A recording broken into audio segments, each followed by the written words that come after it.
Hi students, welcome to the online lecture series of Advanced Management Accounting subject. As per our schedule, in this video clip, we are going to discuss about project appraisal, the capital budgeting techniques. First, let me to introduce myself. I am Mohammad Azam, attached to Department of Accountancy in ATI Baticulo. Moving on to the learning objectives of this chapter.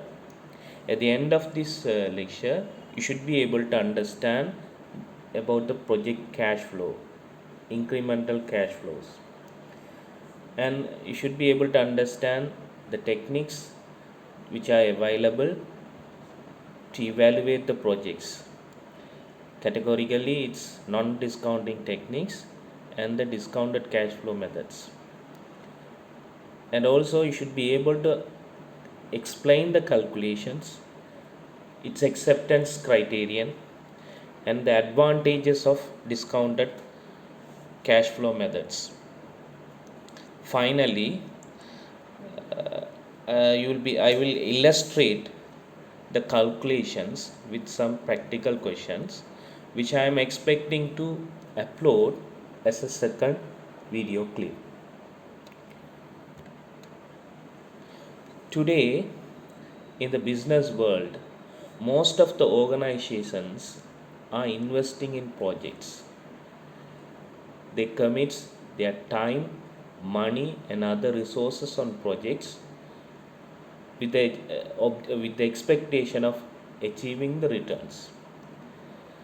The project, it may include expansion of business or acquisition of another business or modernizations or replacement of long-term assets or sale of a division of a business or whatever it is, whatever the investment opportunities.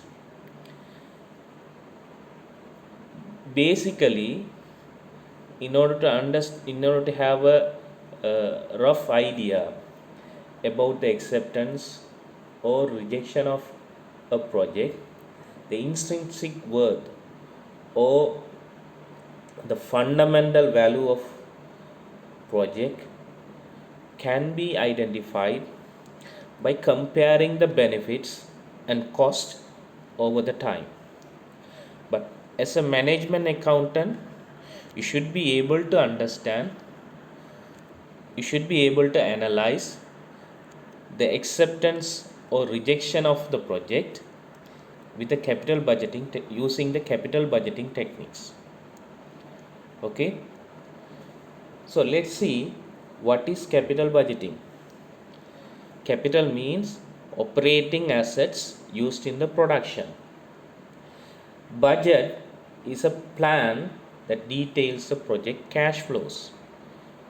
Capital budgeting is a process of analyzing the projects and deciding which ones to include in the capital budget based on the criteria. What is the criteria? The project that we select should maximize shareholder wealth. I'm sorry. Why this capital budgeting is important? You know, it's a long-term decision. It's a long-term decision.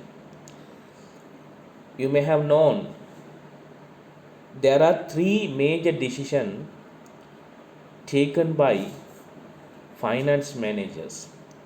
One is capital structure decision. Second one is capital budgeting decisions. And third one is working capital management decision. Since the projects involves a long-term period, with long-term period, say for an example 5 years, 10 years, something like that, and it involved with large amount of expenditure, you should have a well-depth analysis. You should be able to do a depth analysis in terms of making decision. And also, this capital budgeting techniques helps you to increase firm's value, the firm's future. By that, it makes potential additions to its fixed assets. Therefore, the understanding about capital analyze budgeting technique is highly important. As far as project is concerned, there are two type of projects. One is independent projects. You have sufficient fund in your organizations. You have more than one opportunities, and of course, if the projects creates values, which means the NPV of net present value of project is positive, then you can make your investment in all the projects as far as you have sufficient fund. Say for an example, you have a opportunity to invest in project X and project Y, right? You have 50 million amount of money in your organization. Each project needs 30 million and 20 million respectively. Then you have sufficient amount of money and you can invest in these two projects, thereby acceptance of one project, the decision will not affect the other one to lose. Mutually exclusive project means you have to complete a task. So you by that you have number of opportunities.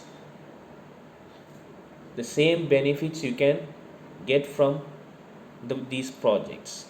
So in that case, you have to select one project. You don't need to select all the projects that is available for you because it gives same benefits. In that scenario, you have to accept one project. The decision of acceptance will adversely reject or impact the other project selections. So in that scenario, those projects are called mutually exclusive projects. For an example, you have a transportation problem. You have to transport the material through this river, right? You have to make a decision either to put up a bridge or you have to transport your material with the help of ship. In this case, you have to select one option. You don't need to select both options. So this is the great example for mutually exclusive projects. The other concept we have to discuss is the relevant cash flow. As far as our normal accounting practice is concerned, when we are preparing the income statement, we compare the income and expenses which included the non-cash items in order to calculate the accounting profit. But as far as this project selection is concerned, you need to identify the relevant cash flow. In nature, the cash flow are incremental. Those cash flows that will only occur when the project is accepted. Okay, so the other concept that you should know, the relevant cash flow, right? If you are given with accounting profit, if you are given some information with accounting profit, then if you want to find the cash flow, you have to make necessary adjustment, right? The other point, moving on to the other point, type of cash flows.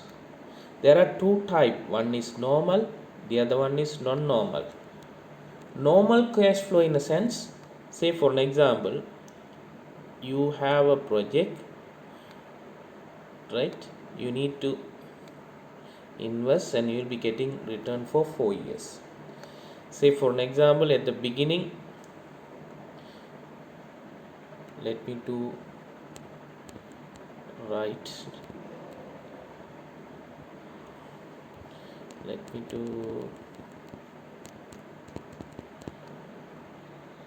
right here. Okay, 0 1 2 3 4. Okay, at the beginning you have cash outflow, and the following years you'll be receiving the cash outflow, right? You have positive values. This sort of cash flow is called normal cash flow. Why? At the beginning you have the negative value followed by a series of positive cash flows. Only one change of signs occurs. At the beginning the cash is going out from your organization, therefore it's minus value, and the upcoming years the project will return money, will give some return, so those cash flows are positive values. This is an example for normal cash flow. As far as non-normal cash flow is concerned, it will be like this, right? Two or more changes of sign. Two or more changes of sign. For an example, right? I'll take the same example. You have the cash outflow and inflow for 4 years. At the beginning you are investing, right? First year you have positive value, you get money, you get some return. Second year you get some return, positive value. Third year you have to replace some assets or part of an assets, or you have to send your staff for a training, right? So third year you are expecting cash outflow, and again fourth year you are expecting cash inflow. This is an example for non-normal cash flow. Why? Two or more changes of signs occurs. Oh, otherwise, I can put another example. At the beginning, you have minus value cash outflow, right? First year positive value, second year positive value, third year positive value, and fourth year you have negative value. If, say for an example, if you are involving with the chemical projects or nuclear power plants, something like that, right? At the end of the project you may in the position to destroy that, so therefore at the end of the year you will be having cash outflow. These are the examples for non-normal cash flows. I hope you are clear with this concept. Up to now we discussed what is projects, what are the project opportunities, and secondly we move on to the I'll go back topic. What is capital budgeting, what is capital, what is budgeting, what is the capital budgeting process, why it is important, and then after we discuss about independent and mutually exclusive projects, right, with an example. Then we moved on relevant cash flow. Finally I discuss up to this point what is normal cash flow and non-normal cash flow. Moving to the next step is the steps to be followed in capital budgeting. First you have to estimate the cash flow. What is, how much the inflow and how much the outflow. Second, you have to assess the riskiness of cash flow. In order to assess the riskiness of the cash flow, you have to determine appropriate cost of capital. Then after, you have to apply the technique NPV or IRR, which I will discuss at the later part of my presentation in detail. And according to the technique that you apply, you have to apply the acceptance criteria. Okay. Now we have come to the point to discuss about techniques. Basically, the project investment, the project appraisal or investment appraisal methods are categorized in two forms. One is the techniques considering the time value concept. Second one is the techniques that ignores the time value concept. Okay, these two are payback period, accounting rate of return, are the normally we say non-discounting techniques. Discounting techniques. I am writing in the short form, right? Which does not include any time value money concept or time value money adjustment. Secondly, these three, NPV, net present value, internal rate of return, IRR, profitability index. So we do the calculation based on the time value of money. Of course, discounted payback, this technique is derived from this payback period. These two are the traditional method. Okay, of course there are drawbacks, so that is why these two are not a recommended practice, right? The recommended practice is the technique that applies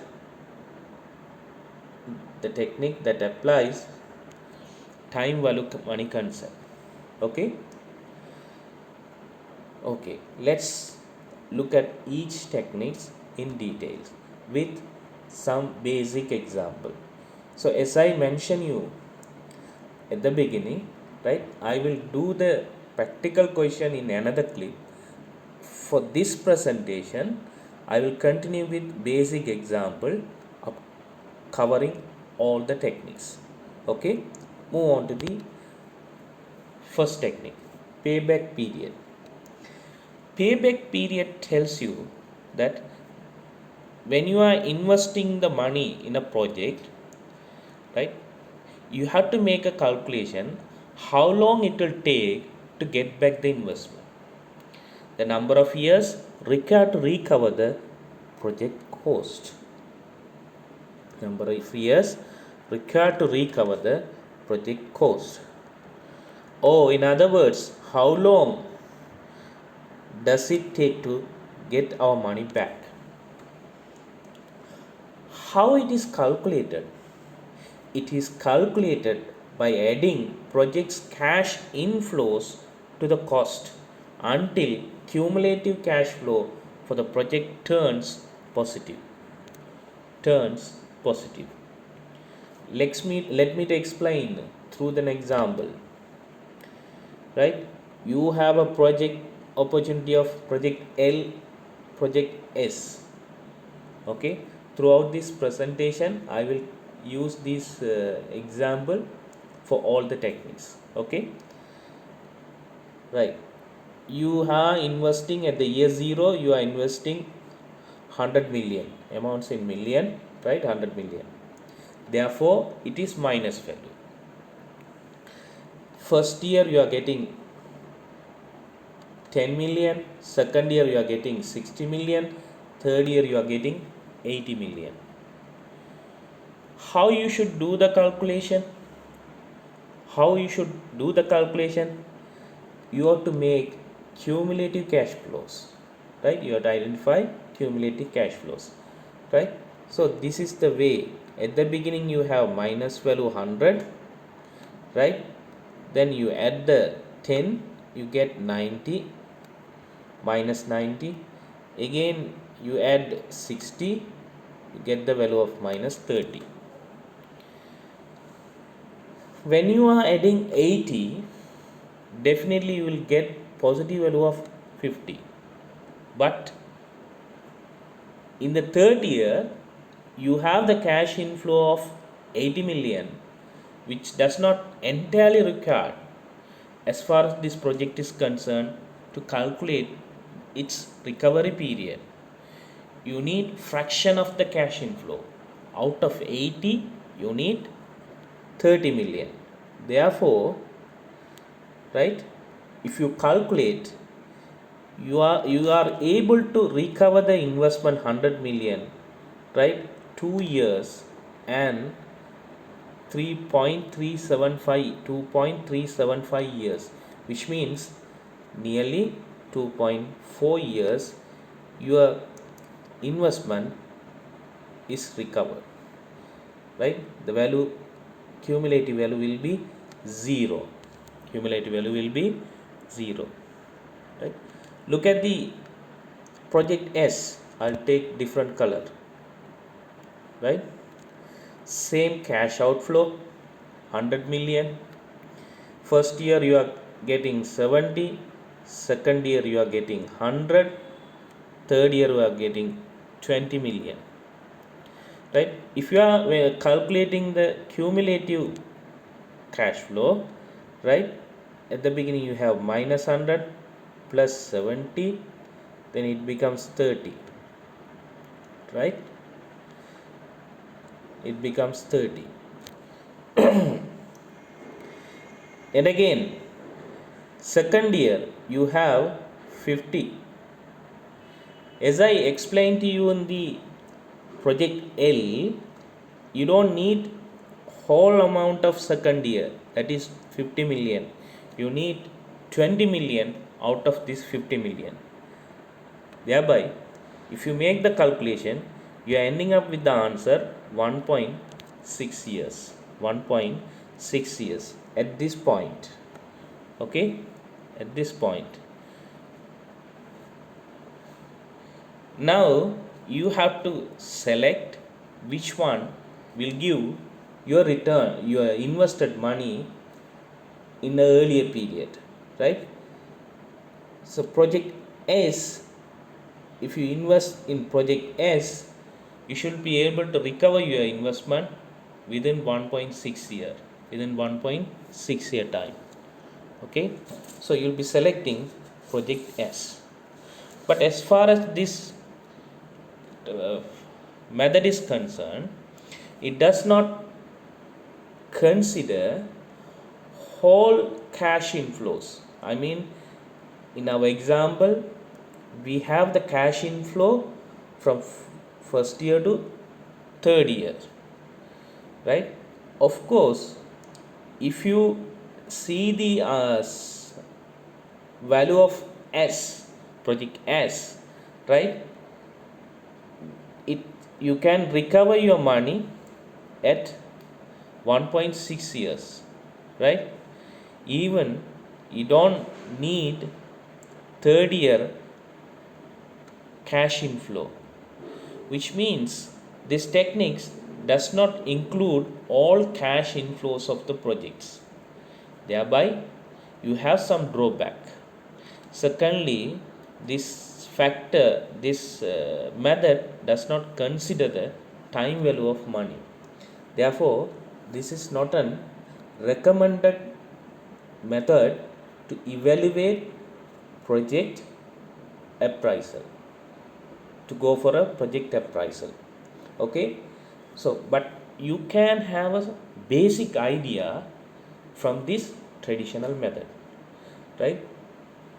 That is why you can use it to have a general or basic idea. Moving on to the advanced version of this payback period, I would say, right? Discounted payback period, where you are adjusting your cash flows as per the time value of money, right? After that, you make cumulative cash flow calculation. Same example, right? Project L,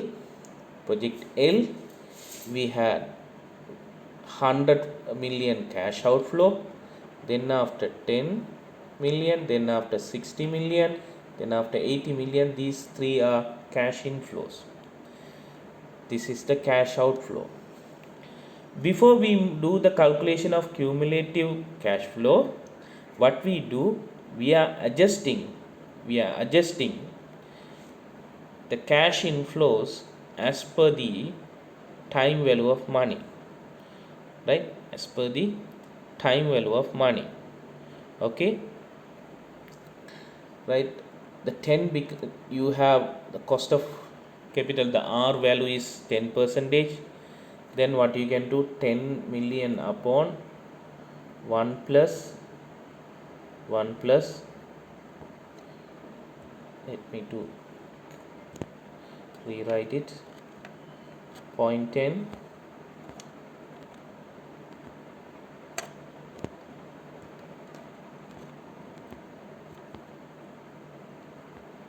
1 plus 0.10 percentage, right? Then you get 9.9. Again in the second year you have 50, right? 1 plus 0.10, right? Second year you are ending up the value of 49.59. Like that you do for the third year, 80 upon 1 plus 0.10 to the power of 3. You are ending up the value of 60.11, right? Normally this is the basic formula we use for the time value of money, right? 1 over 1 plus R to the power n, right? If you say the R value is 10 percentage, right? After 1 year it will be 1 over 1 plus 0.10, the power is 1. Again second year, 1 rupee upon 1 plus R value is 0.10, n is 2 squared. Like that third year, 1 over 1 plus R value is 0.10 to the power 3. Then you can adjust this cash flows using this formula, right? Instead of 1 you write 10. In the second year you write the cash flow 60. Third year you write the cash flow 80. Then you can end up with 9.09, 49.59, 60.11. Now you can do the cumulative calculations, right? You have minus 100 at the year 0 because it's the present year, you don't need to adjust it, right? After 1 year you will be getting 9.09. Then you are ending up with minus 90.91. And again if you add 49.59, you are ending up with 41.32. Okay, of course third year you don't need to take the discounted cash flow totally 60.11. Out of 60.11 you need just 41.32. Therefore your answer will be 2.7 years. Let me to correct it, 2.7 years. Okay, using the payback period and discounted payback period, you can see the difference among this calculation. Using the payback period you got the answer of 2.375 years, but when you are adjusting according to the time value of money, you get the answer of 2.7. Still this discounted cash flow does not consider entire cash flow of the projects. You see, according to this example, even in the third year, after making adjustment, right, with the discounting factor, we adjusted the cash flow, we got 60.11 in third year, but it does not apply it does not consider for the calculations totally.